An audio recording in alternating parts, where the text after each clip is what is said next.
Hai, Hai, kedengeran nggak Bun? kedengeran dong. Gimana suara gue Kedengeran, kedengeran gak? kedengeran. Gimana Hai, Bun? sehat dong. Kabar? Bang bahagia. Selamat malam. Selamat malam. Jadi buat teman-teman selamat datang juga. Mestinya banyak nih, especially untuk anak-anak advertising. Udah nggak aneh banget sama mukanya Devi atau Mimi. Terus ngapain aja Bun? Selama PSBB? Ini ya, kalau misalnya kita ngomongin PSBB, tentu ada dua aspek. Satu adalah impact-nya terhadap banyak lah ya, kesehatan, ekonomi, segala macam. Tapi kalau di luar itu sebenarnya gue bahagia sih sama PSBB. Kalau orang-orang bilang PSBB itu karantina, buat gue itu reconnecting. Yeah. Ini bahasa gua sama Bunda kalau sama Bun kalau lagi mau ngomongin mindfulness. Oke, terus Bun, reconnecting Iya, karena gini dengan ya, jadi kan gue, maksudnya kita tahu lah ya di kerjaan segala macam tuh requires kita untuk traveling sering gitu loh. Jadi kadang kalau di rumah, biasanya kalau weekend kita udah terlalu capek. Nah dengan adanya kita di rumah berminggu-minggu ini, gue reconnecting. Pertama reconnecting sama rumah sendiri. Jadi kan gue baru bukan pindahan lah ya, renovasi 1,5 tahun yang lalu. Jadi masih banyak hal yang kayak belum terlalu detail dilihat. Sekarang bisa kelihatan, kayak gue baru tahu ternyata gue jemuran tuh kosong lagi, kepenuhan. Jadi mesti beli tiang jemuran kayak gitu-gitu. Terus juga yang pasti reconnecting sama home, kayak the soul that feels the home gitu, sama keluarga, sama anak, bisa hangout sama mereka, ABG itu yang biasanya udah di kamar masing-masing gitu kan, sama suami yang biasanya hal-hal detail tuh kita nggak pernah ngomongin, kayak pulang kantor udah terlalu capek. Dan yang paling penting buat gue adalah reconnecting sama diri kita sendiri. Jadi kalau misalnya teman-teman tahu lah ya, ada beberapa tipe manusia gitu kan. Dan kemarin sempat salah paham, ada YouTuber yang bilang dia itu adalah tipe introvert tapi begitu gitu kan. Nah mungkin mau dikoreksi sedikit gitu ya, bahwa kebetulan gue tipe itu soalnya. Jadi kayak gue ngerasa itu misjudge gitu. Karena sebenarnya membedakan introvert sama extrovert salah satunya adalah dari mana kita mendapatkan energi. Dimana buat introvert, energi itu kan didapat dari diri kita sendiri ya. Jadi kalau misalnya kita terus berinteraksi sama orang, itu kita capek karena kita terus ngeluarin energi. Sementara mungkin kalau orang-orang yang extrovert, justru they gain energy from other people. Jadi kalau ketemu teman, pulang dari nongkrong, they feel recharge. Nah buat kita-kita yang kebalikannya, justru di rumah ini adalah saatnya buat kita recharge gitu, kayak replenishing all the energy, terus juga mencoba untuk lebih grounded sama diri kita sendiri gitu. Jadi PSBB itu is a blessing for me. Banyak hal yang di-connect. Betul. Terlebih lagi itu ya, sama diri sendiri. Lu gimana, Tri? Gue kurang lebih sama lah ya. Jadi kayak, apalagi gue. Jadi kayak selama di masa PSBB ini dan masa-masa belakangan ini kan adalah suatu hal baru buat gue ya Bun ya. Maksudnya benar-benar fokus sama diri sendiri, fokus sama apa yang gue suka, sama yang gue kerjain gitu ya. Jadi memang banyak banget hal-hal yang tadi lo bilang benar banget. Jadi lebih mensyukuri hal-hal sederhana di rumah gitu ya. Terus punya waktu untuk mikirin gitu. Jadi kalau buat gue di PSBB ini juga sama. Kalau awalnya sempat panik gitu ya, karena kan especially ketika lagi memulai suatu hal yang baru, itu kan butuh persiapan gitu. Tapi malah dengan PSBB ini kayak banyak banget, gue bikin preparationnya banyak banget. Terus ternyata dengan kita terus aktif gitu ya, kita aktif, kita mikirin konten, kita mikirin planning kita ke depan mau ngapain gitu, malah jadi kayak membuka banyak banget peluang, membuka banyak banget kerjasama gitu. Dan menurut gue, lo nggak pernah sempat kepikir gitu kan? Bener banget. Jadi gue biasanya mikirinnya lebih kayak biasanya kita kan hidupnya cepet ya Bun ya, pagi terus pulang malam gitu ya. Nah sekarang tuh ya punya banyak waktu aja sih gitu. dan kayaknya waktu itu dibutuhkan buat kita, apalagi kalau misalnya kita mau mendalami gitu ya, trigger, sebuah trigger, apa sih penyebabnya. Kalau misalnya kita di kantor ada suatu hal yang bikin kita kesel, biasanya itu kita tidak punya waktu untuk evaluasi apa sih yang men-trigger kita kesel, karena kan reaksi kita tuh adalah mirror sebenarnya kan dari apa yang kurang dari diri kita. Nah, dengan kita punya waktu lebih di rumah, itu setiap ada hal yang bikin kita kesel, ada jeda untuk bisa memikirkan, oke, mungkin kita kesel ini sebenarnya bukan karena situasi tersebut, tapi ada kekosongan di dalam hati kita yang belum kita isi sendiri. Oh, oke, jadi tahu harus apa yang dilakukan, gitu. Agreed. Dan itu memang banyak banget. Jadi buat teman-teman sahabat bahagia nih ya, Bun ini kita ini dulu kali ya, kita balik flashback dikit Bun biar orang tahu. Jadi kayak gue sama Bun itu kita dulu sempat satu sekolah, terus satu kantor, terus akhirnya kita main bareng banget. Nah terus salah satu orang yang selalu pingin gue tanya waktu itu tentang bagian dalam diri gitu ya, bagaimana kita mengolah rasa dan mengolah diri adalah Bun, dan itu took me like 2 years kali ya Bun ya, sampai akhirnya kita ngobrol dari sebuah ketidaksengajaan, akhirnya kita ya kan, jadi kayak buat teman-teman yang sempat dengerin IG Live sama Raj itu adalah orang yang dikenalkan oleh Bun, oleh Devi buat ke gue gitu. Jadi bener banget. Waktunya, semua ada waktunya. Kita jadi dulu belum siap untuk ngomongin hal seperti ini. Banget. Mulai ke dalamnya, akhirnya kita siap. dan itu bukan suatu hal yang mudah ya Bun, ketika kita bisa melihat bahwa untuk mengakui kita tuh semua yang terjadi dalam hidup kita adalah mirror, itu kan juga bukan hal yang mudah ya.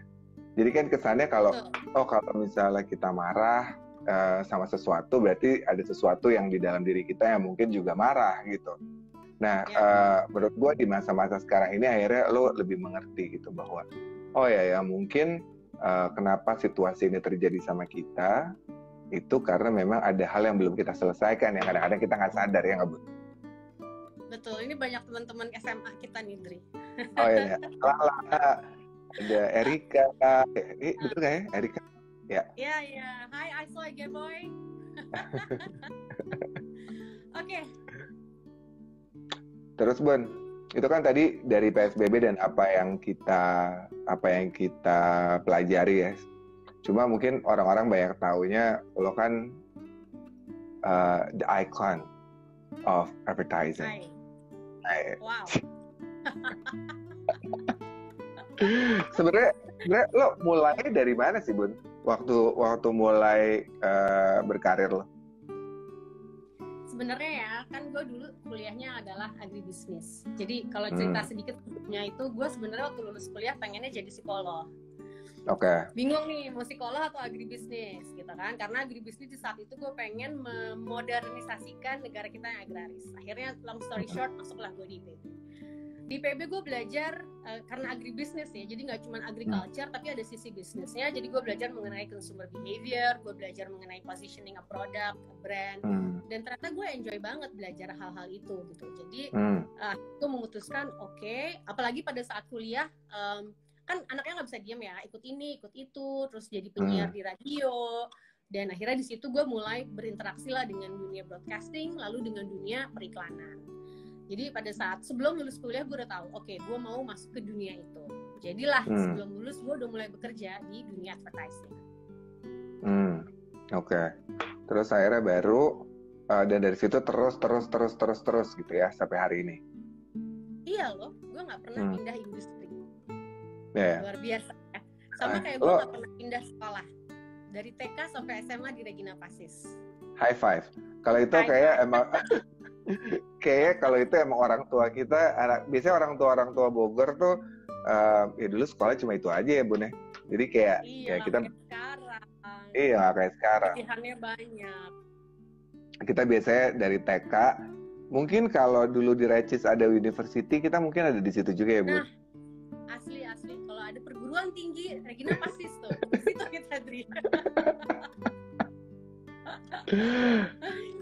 Nah dari semua perjalanan lo nih Bun ya, waktu di advertising ya, sebenarnya pembelajaran apa sih yang menurut lo merubah hidup lo? pembelajaran ya. Jadi kayak dunia advertising itu kan emang very unik kan gitu sebenarnya, dan menurut gue nggak semua orang bisa masuk ke sana gitu. Maksudnya bukannya bisa ya, tapi bisa menikmati kehidupan di advertising. Oke, sebenarnya pertanyaannya adalah lo seneng nggak kerja di industri lo, itu dulu sih kali ya. Kalau misalnya lo masuk ke sebuah industri atau ke sebuah kantor gitu hanya karena mungkin lagi ngetren atau banyak teman-teman lo yang masuknya ke industri itu gitu kan, jadi drivernya kan dari eksternal. Nah kalau misalnya seperti itu akan susah untuk lo tahan lama, apalagi benar-benar suka. Jadi kalau menurut gue yang pertama adalah lo seneng dulu nggak kerja di sini, lo seneng dulu nggak sama apa yang lo kerjain. Kalau misalnya lo udah seneng apa yang lo kerjain, segala tantangan kan lo mau di industri manapun juga ada lah tantangannya lah ya. Kalau misalnya lo udah seneng kan kayaknya tantangan itu dianggap sebagai sesuatu yang lo pengen conquer supaya lo bisa naik kelas. Iya. Ya kan? Dan siapa sih yang nggak senang kerja di industri advertising? Penuh dengan dinamika, dengan drama, iya sangat tidak bukan sebuah pabrik di mana lo harus seragam pertama gitu. Seragam bukan baju ya, tapi cara berpikir justru semakin diverse, semakin bagus. Dan yang kedua, advertising itu kan bukan ilmu eksakta di mana ada rumusnya. Artinya apa? Artinya lo bisa setiap hari inventing something new. Lo bisa setiap hari menggabungkan dari berbagai macam ilmu pengetahuan ataupun observasi lo terhadap tren, lo gabung-gabungin jadilah sebuah iklan gitu kan. Gitu. Yeah. Jadi intinya kalau kenapa betah kerja di advertising, karena menurut gue dinamikanya luar biasa sehingga nggak bosen. Apalagi setiap hari lo ketemu dengan berbagai macam brand dari industri yang juga berbagai macam. Tantangannya berbeda. Kalau misalnya ngulik, yang lo ulik juga berbeda gitu kan. Jadi dinamikanya sangat banyak. Jadi ya seneng lah, nggak bosen lah jadinya. Gitu. Dan itu membentuk karakter banyak dari teman-teman di advertising juga ya. Jadi memang lebih dynamic, lebih muda gitu ya. Terus lebih adjustable gitu. Nah Bun, kalau dulu kalau ditanya sebenarnya industri mana yang paling tough, mungkin ada yang bilang ya kedokteran tough lah saat ini gitu ya. Tapi advertising juga salah satu industri yang sangat tough. Kenapa? Karena setiap hari itu kita dealing sama rejection, ya kan? Exactly. Lo present ke klien, lo pernah di dua kaki lah, jadi lo pernah di advertising, lo pernah jadi klien gitu. Di advertising belum sampai present ke klien, internal lo udah dibantai sama tim. Wah, ini nggak benar nih, gitu kan? Jadi udah biasa lo dengan di reject. Tapi dengan di reject, akhirnya lo pikir lagi, okay, so I have to come up with another idea. Akhirnya lo semakin kreatif. Nah, makanya dibilang orang-orang yang di advertising itu kebal mereka. Mentalnya udah sangat tahan banting. Biasa ditolak, betul. Dan sebenarnya itu juga akhirnya membuat kita jadi pribadi yang mungkin lebih dibilang lebih kuat sih enggak ya, cuma lebih tahan banting lah ya. Karena tahan banting. Kayak misalnya kalau Bun kan memang masih di advertising gitu. Tapi kalau buat gue yang sempat pindah ke corporate, ya jadi kayak dulu kalau misalnya ada Damian, kalau ngadepin anak-anak, benar. Kalau ngebayangin anak-anak baru gitu ya, kayak ya ampun baru pulang jam 10, sini dulu pulangnya jam 4 gitu ya. Pagi gitu kan. Mandi di kantor kan.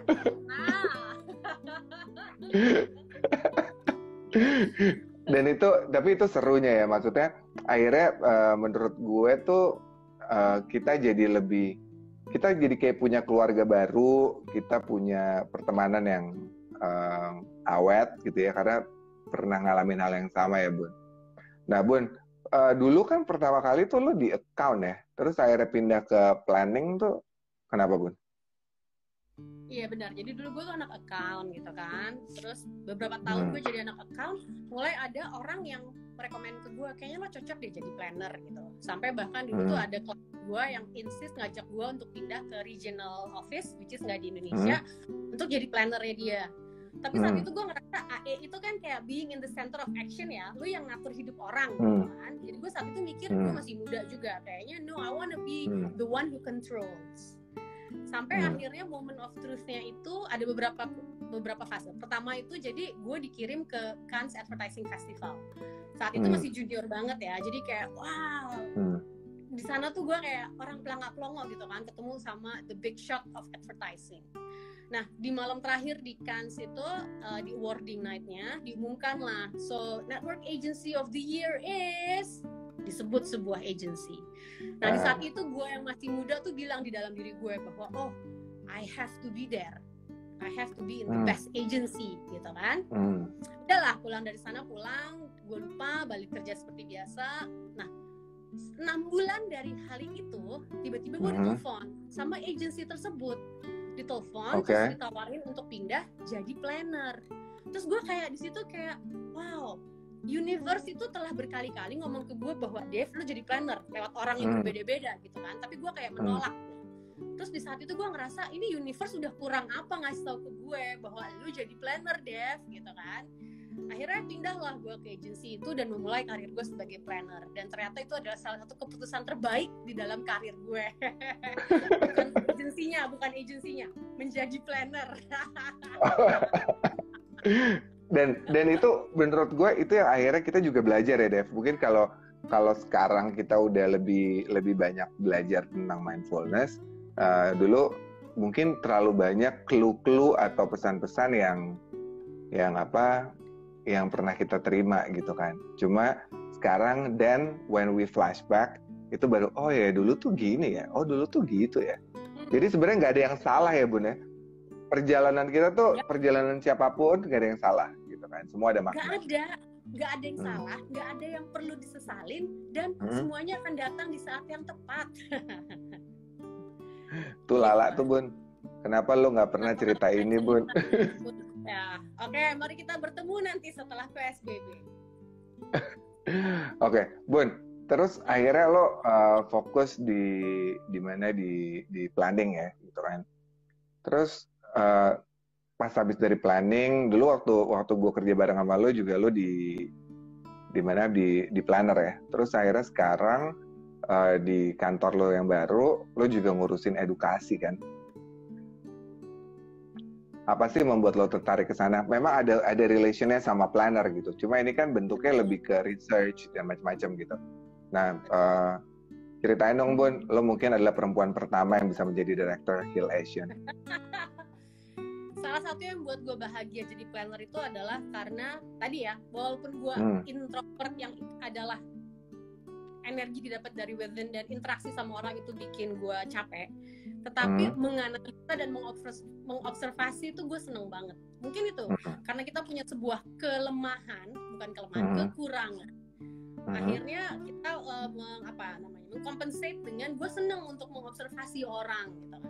Nah, kalau jadi di advertising lo jadi planner itu kan tugas lo adalah sebenarnya to know about the people. Jadi yang justru lo harus tahu, keep up itu kan adalah society, individu, psikologi secara mereka berpikir. Karena ujung-ujungnya lo harus tahu bagaimana mereka membuat keputusan, gitu kan. So benar-benar bagaimana cara lo untuk to be in their shoes itu adalah sebuah kebahagiaan untuk gue ngulik di kantor. Nah, yang membuat gue salah satunya jatuh cinta sama Hakuhodo ini, kebetulan Hakuhodo itu sangat mengedepankan mengenai Seikacha. Jadi itu adalah mengenai individual lah gitu ya, mengenai society. Saking mereka fokusnya sama itu, sampai mereka punya sebuah institut yang memang tugasnya adalah study about people, which is HIL, Hakuhodo Institute of Life and Living ASEAN. Itu tuh dari tahun 82 sebenarnya udah ada. Dan pas gue join, tentunya gue join waktu itu 5 tahun yang lalu, pertamanya jadi peserta aja gitu kan. Di situ tuh gue ngerasa kayak oh my god, this is heaven for planner gitu loh, playground for planners, karena lo bisa ketemu sama teman-teman dari berbagai macam negara. Terus lo nggak harus membahas mengenai bisnis klien, tapi yang lo bahas adalah the trend in ASEAN, how the consumer behave gitu kan. Nah di situ gue ngerasa bahwa gue pengen mempunyai kontribusi yang besar sama industri gue. Di kantor sehari-hari tentunya ada kontribusi kita gitu, tapi di Hill ini gue ngerasa ada kontribusi lebih besar lagi karena gue melihat secara makro dan studi-studi yang dilakukan itu bisa membantu banyak teman untuk bikin iklan yang lebih tepat gitu. Jadi kenapa gue seneng walaupun ini adalah sebenarnya jalurnya sama kerjaan gue sehari-hari gitu. Tapi we think in a bigger scale. We think about ASEAN, we think about Indonesia, and we also think about the future. The future of siapa? The future of us gitu. Jadi kayak oh my god, menyenangkan sekali. Dan lo ketemu sama orang dari berbagai macam negara yang kondisi negaranya berbeda-beda. Kita ketemu sama teman-teman dari Bangkok. Salah satu hal yang paling menonjol dari teman-teman Bangkok itu adalah mereka itu juara kelas. Jadi kalau kita misalnya workshop kan biasanya dikasih PR gitu kan. Kelihatan tuh semua orang dari Bangkok itu akan mengerjakan PR-nya lebih dari apa yang diminta. Beda sama Indonesia. Terus kita ketemu teman-teman dari Vietnam yang mempunyai psyche yang sangat detail gitu ya. Ngulik datanya tuh benar-benar mentabulasikan data tuh mereka bahagia sekali gitu kan. Which is kebalikan dari gue lebih senang kualitatif dan makro gitu kan. Jadi belajar dari teman-teman dengan negara yang berbeda, dengan ekonomi yang berbeda, dengan situasi sosial yang berbeda, itu kebahagiaan di Hill ini buat gue. Sampai mungkin karena gue very into it gitu kan. Success story-nya adalah jadi karena Hill ini dari berbagai macam negara tapi tetap headquarter kita Jepang.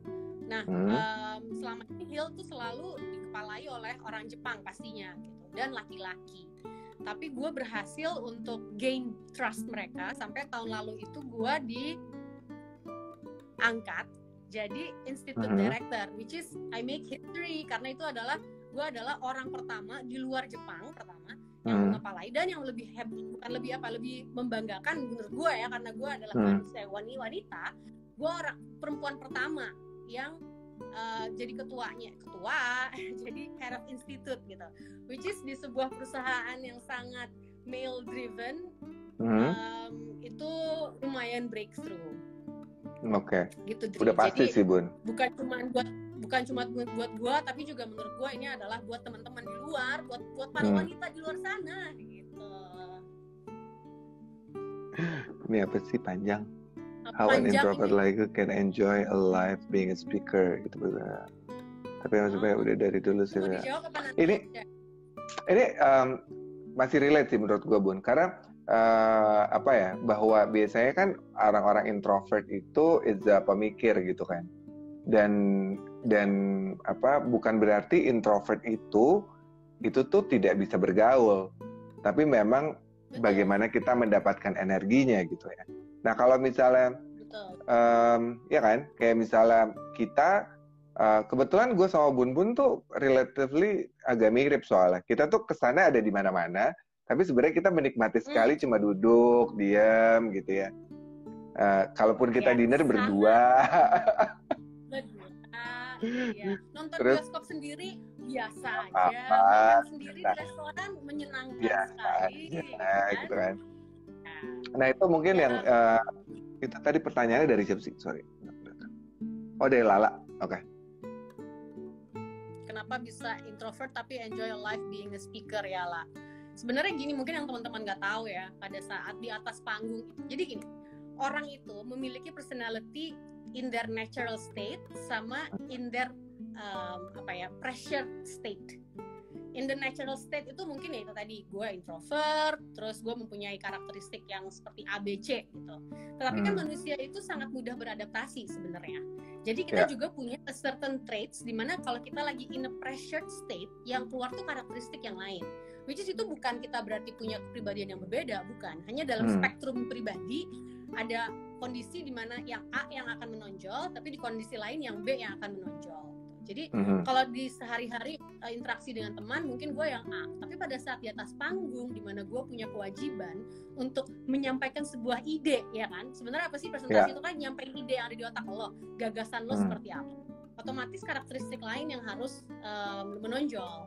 Dan yang juga mungkin teman-teman nggak tahu bahwa untuk sebuah presentasi di atas panggung itu latihannya banyak di belakangnya. Bahwa gue mencatat semua word by word itu gue catat dan gue latihan. Jadi persiapan untuk yang kayak 20 menit di atas panggung ngobrol itu persiapannya bisa berhari-hari di belakangnya. Itu benar. Kurang lebih begitu jawabannya Lala. Dan itu mungkin banyak orang kalau misalnya ya mungkin banyak orang nggak kebayang gitu ya Bun ya, untuk lo yang yang sering kali jadi speaker, ternyata lo introvert gitu. Tapi jangan salah, itu kalau yang turun dari panggung tuh kayak wah energi gue habis banget. Jadi kalau dari panggung biasanya kan justru orang-orang kayak pengen ngobrol lah atau apa gitu. Gue tuh kayak tunggu bentar, give me moment untuk gue itu dulu, gain back my energy dulu. Itu karena menurut gue apa ya? Tapi balik lagi pada dasarnya lo emang orang yang kreatif, lo suka menyampaikan ide, mencoba mengerti banyak orang, sehingga sebenarnya menjadi speaker itu bukan buat Devi kayaknya bukan karena gue itu harus tampil gitu, tapi bagaimana apa yang lo sampaikan itu bisa bermanfaat dan lo sampaikan bisa membuat orang-orang bisa menggunakan hal itu untuk hidupin mereka gitu kan, kayak gitu ya Bunda? Betul. Kalau misalnya lo tanya apa sih prinsip hidup gue gitu ya, beberapa sebenarnya, tapi salah satunya adalah prinsip hidup gue adalah what is your contribution. Itu selalu pertanyaannya menghantui diri gue. Kalau malam-malam gitu kan, kita kan suka me time ya, jadi kalau malam kan udah beres, semua orang udah tidur di rumah gitu, terus kita me time. Nah biasanya di me time itu adalah saat gue untuk refleksi, apa sih yang udah gue lakuin hari ini, besok gue mau ngapain, segala macem lah gitu kan. Nah the big questions yang selalu ada dan harus gue jawab itu adalah lu kontribusi lo apa hari ini, gak usah hari ini deh, jadi misalnya seminggu, intinya adalah apa yang udah lo lakukan gitu. Jadi salah satu motivasi gue untuk berbicara itu juga adalah gue pengen memberikan sharing gitu, kontribusi gue, karena gue punya studi yang bagus nih gitu kan, and I want people to know about it karena it will help them atau hopefully it can help them kalah gue tampil untuk sharing gitu. Agree. Nah terus Bun, kalau itu kan memang dalam apa, kalau misalnya ngelihat perjalanan lo terus kesibukan lo gitu ya. By the way, Bun ini, Devi ini yang walaupun mukanya kayak umur 25 gitu ya. Anak lo umur berapa Dev yang paling gede Dev? Aduh, gue sampai lupa, anak lo 16 sama 14, 16 tahun. Oke, 16 sampai 14 tahun, dan dia ibu yang sangat dekat dengan anak-anaknya. Sekarang mukanya juga masih begini, jadi kelakuannya pasti agak mirip sama anak-anaknya. Iya, mereka kadang suka gue ibu mereka. Mereka suka pikir itu temen mereka gitu loh. Jokes-jokesnya segala macam kayak oh my god, kalau ibu gue kayak gue dulu seperti itu, udah dihukum pasti. Nah, dan lo bagaimana sih Bun bikin balancing itu Bun? Karena menurut gue banyak banget nih orang yang ini kan nggak cuma bagaimana kita mengejar mimpi atau berkontribusi gitu ya, tapi how you make yourself in a balance mode gitu every single day gitu. Apa sih yang lo biasa lakuin? Oke, mungkin sebelum balance gue mesti ngasih tahu dulu apa yang mesti gue balance gitu. Karena being a mom juga terus kerja gitu kan, hal yang terberat itu sebenarnya tantangannya adalah bagaimana gue menghadapi judgment. Ya, kita hidup selalu dijudge, nggak oleh orang lain tapi diri kita sendiri pun ngejudge gitu.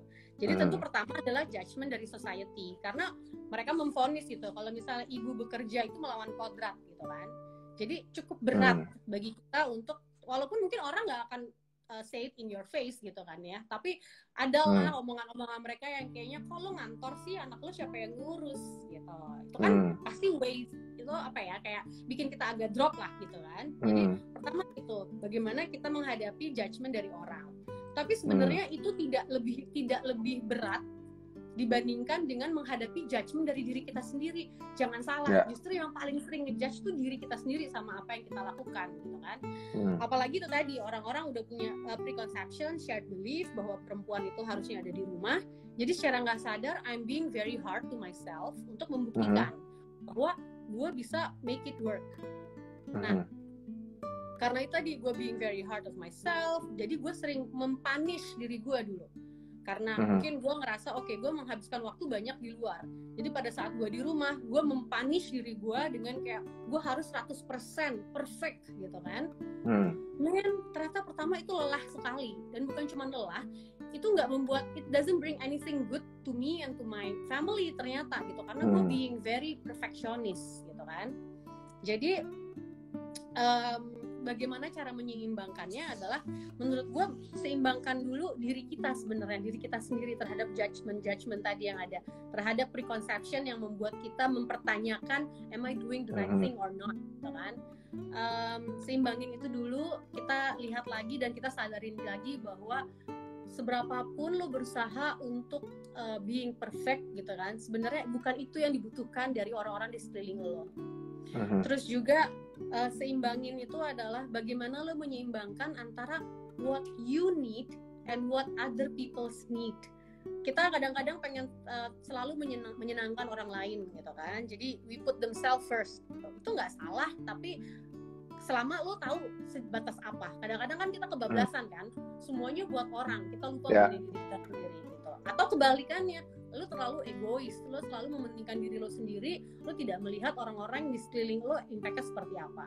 Nah, itu jadi sebuah perjalanan yang tidak akan ada habisnya menurut gue, menyeimbangkan antara mencintai diri kita sendiri dan mencintai orang lain. Apalagi pada saat ini berikutnya adalah tadi kan lo sebagai ibu dan lo sebagai employee gitu ya.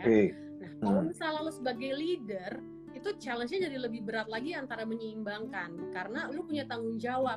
Ada tim di bawah lo yang lo pilih, yang itu kewajiban lo adalah untuk nge-groom mereka.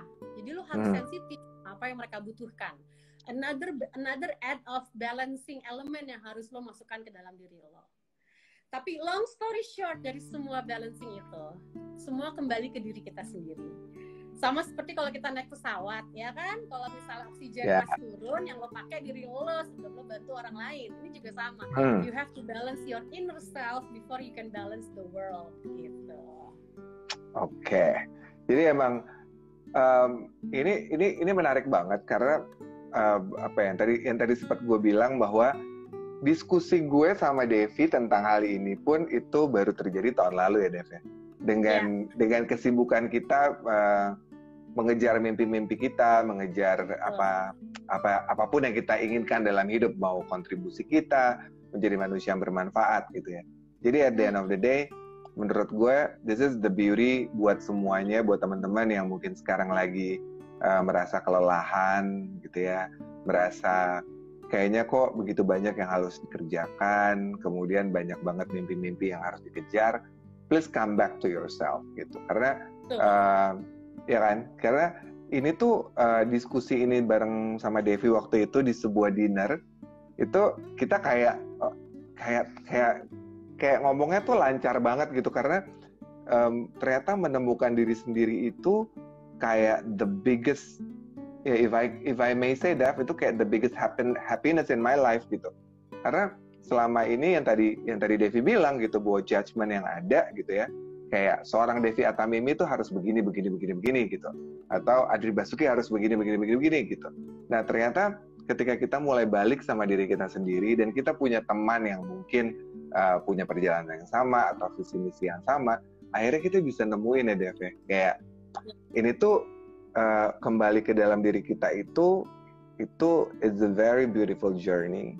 Dan lucunya, jadi kalau misalnya teman-teman semua adalah ketika kita mulai melakukan itu, surprisingly kita akan ketemu orang-orang yang sama. Kebayang gak sih deh? Iya gak sih? Frekuensinya sama. We attract these people with the same frequency soalnya, Tri. Iya kan? Jadi kayak ya makanya kayak dulu waktu pertama kali ngobrol di telepon sama Devi aja, gue bilang, Dev, gue tuh dari 2 tahun lalu tuh selalu pengen nanya ini sama lo gitu. Dan kita nggak ada yang pernah, waktu itu kita sama sekali nggak ada yang pernah, when we're telling stories, itu bukan yang kayak, oh di kantor gini, enggak. Kita mencoba untuk, di pertemanan kita itu, saling menginspirasi adalah kuncinya gitu kan. Jadi kayak dengerin Devi sama hidupnya, dengerin teman-teman kita yang lain gitu. Jadi sebisa mungkin tuh, hal-hal sulit yang kita hadapi tuh ya, it's for ourselves gitu kali ya Bun ya, waktu awal-awal gitu ya. Iya. Dan ya kan, dan akhirnya kita sama-sama belajar. Nah menurut lo Bun, ketika lo memulai proses kembali kepada diri lo itu kan karena judgment yang ada itu ya. Nah apa sih strategi yang paling, bukan strategi ya, metode lah gitu, yang paling lo nikmati untuk lo bisa balik lagi sama diri lo, Bun? Oke. Metode itu maksudnya lebih ke self reflection sama self healing gitu ya, Dri. Jadi kayak misalnya mungkin lo adalah tipikal orang yang menyukai, gue tiap malam lebih banyak duduk untuk diam, atau mungkin lo sangat mencintai minum kopi pagi lo, atau lo meditation mungkin gitu. Nah, kira-kira mungkin buat anak-anak advertising atau siapapun yang merasa hari ini kerjaannya banyak, this is what you should hear. Silakan, Bu. Oke, ini sebenarnya soalnya gini ya, metode itu kan cocok-cocokan ya, Dri ya. Ada begitu Agree. banyak metode self healing dan self reflection yang sekarang lagi hits banget. Kalau misalnya kita lihat selama masa pandemi ini, begitu banyak online session yang ngomongin mengenai mindfulness, self healing, gitu kan. Kalau gue sebenarnya dari dulu itu gue sangat mencintai momen gue di malam hari, karena mungkin juga terbawa dengan kita nocturnal waktu pas mudanya ya, kita baru malam hari. Semua ide-ide brilian kita hadirnya di malam hari gitu kan, walaupun pas besokannya pas bangun kayak oh man that's crap gitu kan, tapi entah malam tuh kita energinya sangat tinggi gitu. Dan ternyata salah satu penjelasannya mungkin ini membantu kenapa malam energi kita sangat tinggi, karena banyak orang yang udah tidur. Jadi di dunia ini kan semuanya filled of energy and magnet gitu lah ya. Semua berusaha untuk connecting to the bigger energy kita gitu kan. Dimana banyak orang yang udah tidur, jadi kayak ada banyak ruangan-ruangan yang bisa kita lebih tune in gitu. Jadi itu pertama. Malam tuh buat gue adalah masa yang periode yang sangat sakral buat gue, waktu yang buat gue gitu. Tapi yang menarik adalah gini, Dri, semakin gue belajar mengenai self love dan self healing ya, yang gue pelajari adalah kan orang sering bilang lo harus punya positif mindset dong, positif attitude dong, lo berpikir positif dong gitu kan. Dan dulu kadang-kadang kalau misalnya kita punya masalah terus kita oke gue harus berpikir positif, kok malahan makin negatif ya gitu. Ternyata cara kita meng-approach-nya salah. Jadi saat ini itu yang gue coba adalah untuk setiap saat memberikan sedikit pause, jeda untuk re-evaluate apakah lu sudah menjawab atau merespon trigger dengan benar. Karena positive attitude itu nggak bisa hanya sekali-sekali. Pada saat lu lagi kayak wah gue lagi kesel atau gue lagi sedih terus gue mencoba berpikir positif, itu nggak akan kejadian. Yang harus dilakukan itu adalah lo beneran dengan segenap hati lo dan segenap pikiran lo itu berusaha untuk detach terhadap reaksi orang. Berat ya itu ya. Selama ini kita selalu bereaksi terhadap tingkah laku orang. Nah, menurut gue yang pelajaran yang sekarang gue sedang berusaha untuk lakukan itu adalah bagaimana caranya detach dari reaksi orang. Terserah, karena kita nggak bisa kontrol orang ngapain. Mau kita udah berbuat sebaik apapun juga masih aja ada orang yang salah persepsi gitu kan.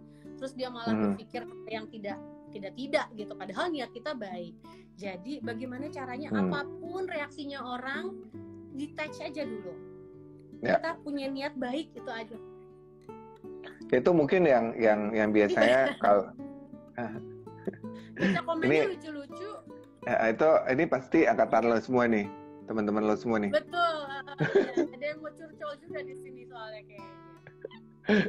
Dan menurut gue kebayang sih kenapa malam. Gue juga sebenarnya anak malam gitu ya, walaupun gue sekarang mencoba untuk menikmati pagi gitu, karena mungkin sekarang kan udah lebih free ya, waktunya lebih bebas.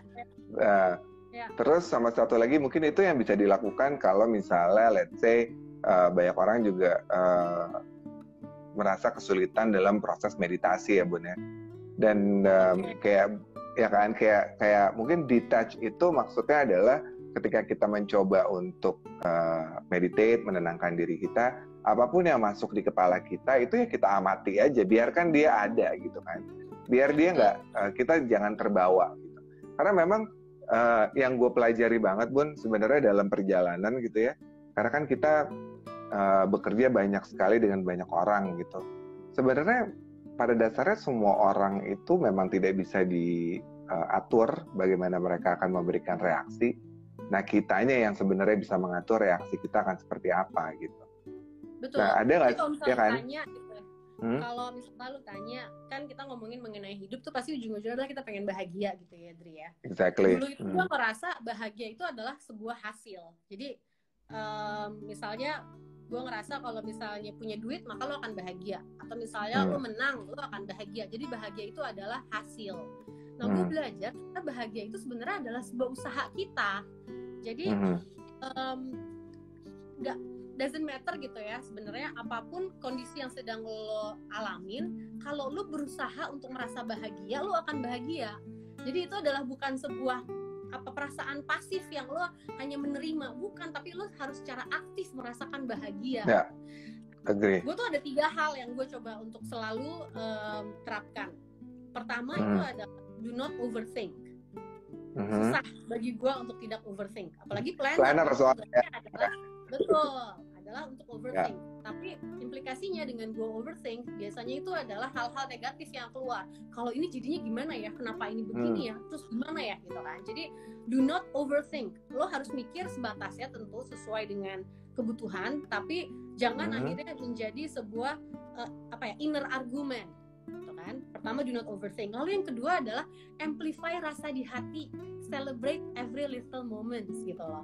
Gue percaya banget gitu ya bahwa apa yang ada di hati lo gitu kan ya, itu lo bisa milih ngerasa apa. Tentu tidak di setiap saat ya, kita bukan orang yang bisa mengontrol pastinya. Kita tuh jauh dari orang yang bisa mengontrol. Tapi pada saat lo ngerasa sesuatu tuh lo bisa amplify. Bahkan sedih pun lo bisa amplify. Kadang-kadang kita pengen sedih, kita nggak selalu pengen bahagia. Kadang-kadang kita butuh sedih gitu kan. Nah, saat lo sedih, jangan lo avoid, lo rasain sedih itu gitu. Jadi dalam nih. Butuh lo sedih. Jadi bagaimana lo mengamplify dan memagnify apa ada perasaan di hati lo, itu menurut gue salah satu usaha kita untuk mengenal rasa bahagia. Gue pernah ada di suatu masa di mana gue ngerasa numb, kayaknya plain, hidup gue tuh plain aja gitu ya. Padahal dilihat dari luar, oh keceriaannya banyak sekali gitu. Tapi I cannot feel anything, man. I feel numb gitu kan. Itulah gue mulai mengupas segala macam layer yang ada di hati ini, dan masih terus sampai sekarang, perjalanan masih panjang. Kayaknya aku bongkahannya udah terlalu tebal gitu kan ya. Tapi itu mengupas layer demi layer supaya lo bisa mengamplify apa yang ada di perasaan lo, dan berusaha untuk tidak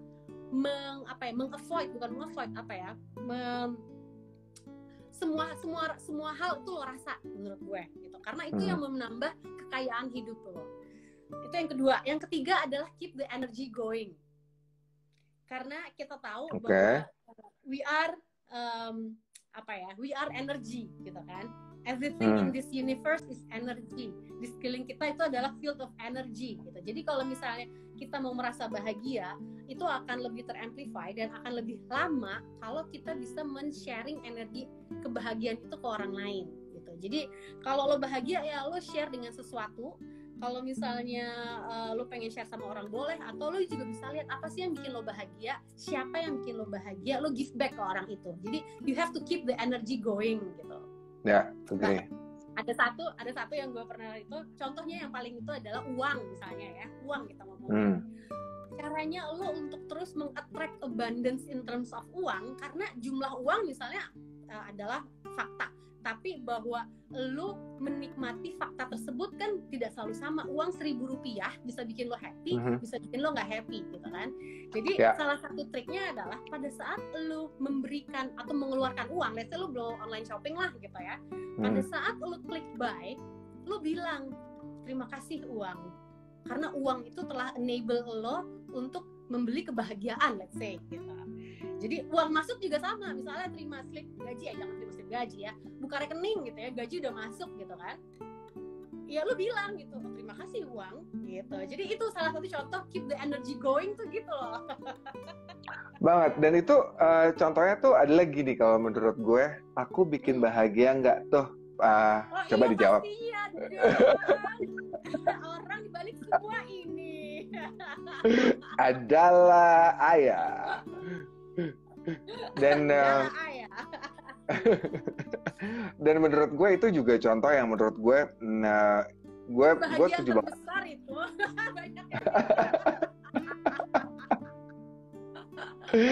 Yang orang enable gue untuk bisa jadi seperti ini siapa lagi kalau bukan support dari suami. Benar. Ya, Ayah, nanti kita IG live juga ya, bagaimana caranya menjadi suami yang handal.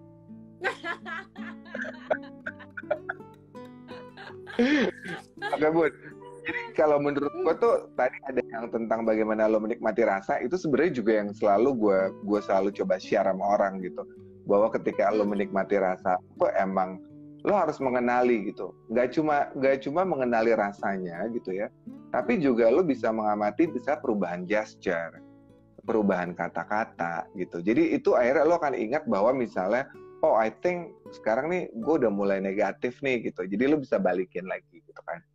Terus yang ketiga tuh yang tadi itu menurut gue menarik tuh, tentang lo you keep the energy going gitu ya. Nah, kalau misalnya itu terima kasih uang gitu. Nah kalau gue tuh ada sesuatu yang gue percaya banget adalah gini, ketika kita memikirkan tentang abundance gitu, terus kita mencoba berbagi gitu ya, berbagi dengan orang-orang yang membutuhkan gitu. Dan buat teman-teman tuh jangan selalu berpikir dari nominal yang kita berikan gitu. Jadi kayak misalnya let's say kita ngasih orang cuma 5.000 gitu ya, kayak orang yang orang di pinggir jalan gitu. Tapi sebenarnya yang akan balik ke kita itu is not 5,000, tapi berapa banyak rasa yang mereka terima. Betul. Jadi kayak 5.000 itu buat kita ya rasanya 5.000 gitu. Tapi buat orang itu 5.000 itu adalah rasanya 5 juta karena mungkin mereka udah nggak bisa makan 3 hari gitu misalnya gitu. Nah itu yang jadi itu menurut gue adalah dengan memiliki kesadaran tentang hal itu, orang tuh akan bisa lebih menikmati proses itu tadi. Itu kan sebenarnya berbagi, memberi itu kan bikin lo akhirnya jadi kayak 360 kan. Akhirnya semuanya jadi muter gitu ya Bun. Nah itu menurut gue setuju banget Bun. Nah jadi kalau misalnya lo itu kan tadi 3 trik lo kan, 3 tips lo untuk to make you sane ya. Ya membuat lo bahagia ya. Nah menurut lo sebenarnya bahagia itu kan apakah jadi kan bahagia itu adalah sebuah proses usaha ya kata lo ya, yang tadi itu kan? Betul. Sangat kan. Jadi berarti kalau misalnya teman-teman sahabat bahagia, jadi akan lebih mengerti bahwa bahagia itu nggak mungkin dari ujung sampai ujung. Bahagia itu is an ups and down. Jadi bagaimana kita menikmati ups and down di dalam hidup kita gitu kan. Lo nggak bisa ngerasa bahagia kalau lo nggak bisa ngerasa sedih, menurut gue itu. Benar. Ya. Itu ada. Itu sebenarnya that's interesting Bun. Itu tuh adalah analogi dari adanya siang malam, senang sedih. Itu is a simple example bahwa ya bahagia seperti itu. Kalau kita bahagia terus, then we probably crazy gitu kan. Kalau barangnya bagus Dri. Ayo generasi dulu nih yang ngerti banget barangnya bagus ya.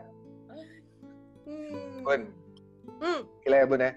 Tahu gak sih Bun, kita selalu ngobrol itu untungnya pasangan-pasangan kita tuh orangnya baik-baik ya, ayah baik, yang di rumah gue juga baik. Jadi kita kalau pulang malam nggak dimarahin ya kalau kita habis nongkrong. Soalnya kalau lo sadar Bun, ini udah mau jam 9. Lagi seru nih. Nggak berasa nih. Nah, tapi menurut lo nih, sekarang kan lo sekarang udah mencoba membuat sebuah perjalanan hidup lo lebih balance ya, gitu kan. Antara pekerjaan lo, antara bagaimana lo melihat diri lo, bagaimana lo memberikan kontribusi gitu kan. Nah, menurut lo kalau misalnya gue tanya gitu kan ya, ini dari sisi perempuan, karena tadi lo adalah leader atau director pertama perempuan. Gitu. Sebenarnya who's your role model, perempuan yang paling memberikan pengaruh dalam hidup lo? Nyokap gue, Dri. Kenapa tuh nyokap? Apa yang dari ajaran nyokap? Jadi gue anak pertama ya kan, dan nyokap gue itu termasuk perempuan yang sangat memiliki prinsip bahwa perempuan harus kuat. Jadi dari gue kecil gue melihat betapa dia sebagai ibu yang sangat aktif dan selalu memimpin banyak organisasi gitu kan, dan selalu menekankan ke gue perempuan harus begini, intinya perempuan tuh harus kuat gitu. Nah Jadi di situ gue terbentuklah kepribadian bahwa apapun yang terjadi, I cannot let the world know bahwa gue lemah. Itu satu sisi dulu ya. Satu sisinya adalah itu gue terbiasa. Makanya tadi gue bilang layer gue tuh terlalu besar.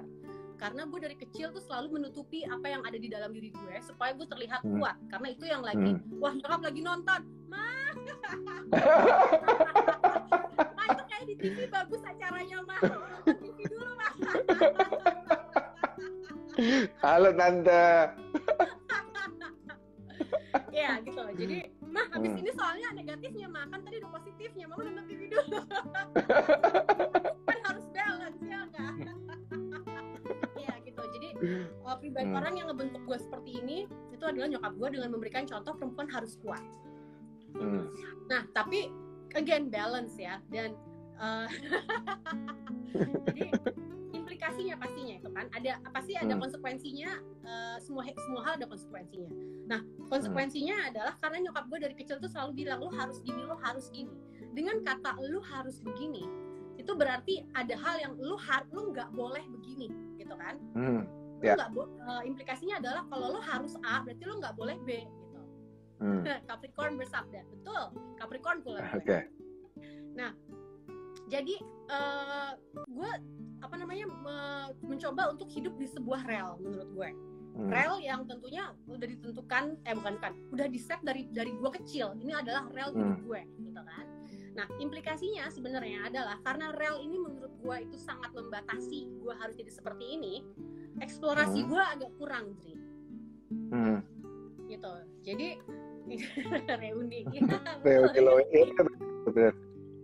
Jadi orang yang sangat menginspire gue, orang yang sangat membentuk diri gue seperti ini adalah nyokap gue.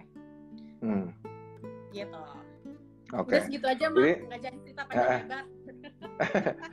Enggak. Ada satu lagi yang gue pingin lo ngomong sekarang. Okay. What would you say to your mom? Kalau lo mau ngomong thank you.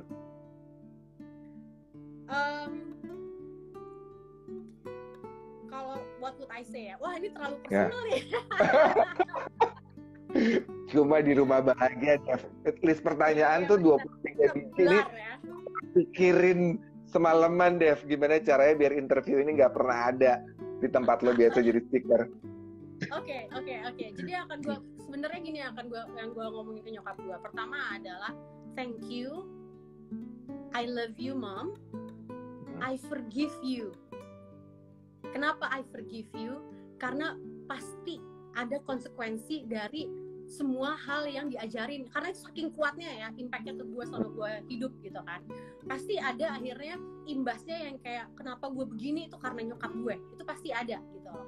Dan menurut gue hal pertama dimana kita bisa benar-benar berdamai dengan semua itu adalah meng-acknowledge bahwa what our parents did for us, it's for the best. Dia tahu bahwa itu adalah ujung tertingginya hal terbaik yang biasa dilakukan sama kita. Apalagi gue sekarang punya anak, gue ngerasain banget gitu kan. Tapi semua tingkah laku kita, apakah itu hukuman gitu ya, hukuman gitu atau teguran, itu kan pasti ada imbasnya terhadap our subconscious. Apalagi kalau kita ngomongin inner child, pada saat lo umur 7 tahun, lo belum bisa terlalu mendigest gitu kan reaksi. Itu biasanya ada endapan-endapan yang ada gitu.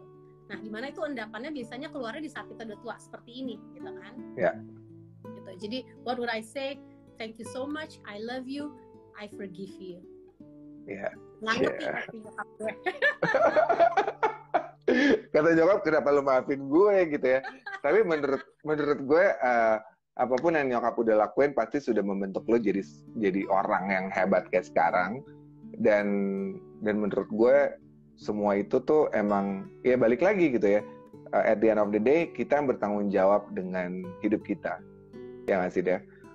Apa yang dilakukan sama orang tua kita yang terbaik gitu. I forgive you too Bun. Nadi.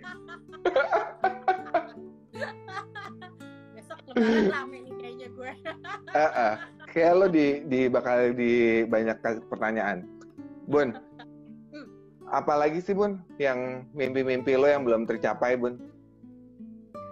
Yang lo pingin banget in a short term lah. Oke, sebenarnya mimpi ya. Kalau misalnya orang ditanya mimpi, mungkin kebanyakan orang jawabnya akan material ya. Kayak gue pengen mimpi ini, mungkin mimpi itu gitu kan ya. Bun, baca Kalau gue dulu Bun, sebenarnya baca dulu Bun. I forgive you too Bun, kata mama. Atas semua kelakuan lo dulu pasti nih. Terus Bun. Kalau nyokap gue dulu manggil gue dengan nama lengkap gitu ya. Wah, itu artinya gue dimarahin besar. Farhana El gini. Aduh. Oke, mimpi gue. Mimpi gue sebenarnya saat ini adalah gimana caranya supaya gue bisa benar-benar self love, Dri. Karena itu perjalanan yang sangat berat buat gue. Sepanjang umur gue ya, sampai tahun lalu, itu gue taunya kalau lo self love itu adalah lo egois. Padahal kan justru kebalikannya kan. Dengan lo self love tuh lo bisa mencintai orang padahal gitu. Jadi, exactly. Setuju. Betul. Gue udah 40 tahun hidup dengan mindset gue nggak boleh egois soalnya gitu. Jadi untuk self love itu gue belajarnya dengan susah payah. Jadi mimpi terbesar gue adalah itu tadi. Gimana caranya supaya gue benar-benar bisa mempraktekkan gitu kan self love itu. Lalu yang kedua adalah mimpi gue gini. Kan kita nggak akan hidup lama ya. Dan pada saat kita meninggal nanti orang pasti sedih lah gitu ya, keluarga sedih, teman-teman sedih, tapi tentu kita expect mereka untuk move on. Dalam beberapa periode waktu mereka akan lupa gitu. Jadi mimpi gue setelah self love itu adalah gue pengen punya legacy, dimana pada saat gue udah meninggal, gue udah gak ada di dunia ini, masih ada a piece of myself buat orang lain gitu. Amin, pasti sih Bun. Amin. Amin. Ya itu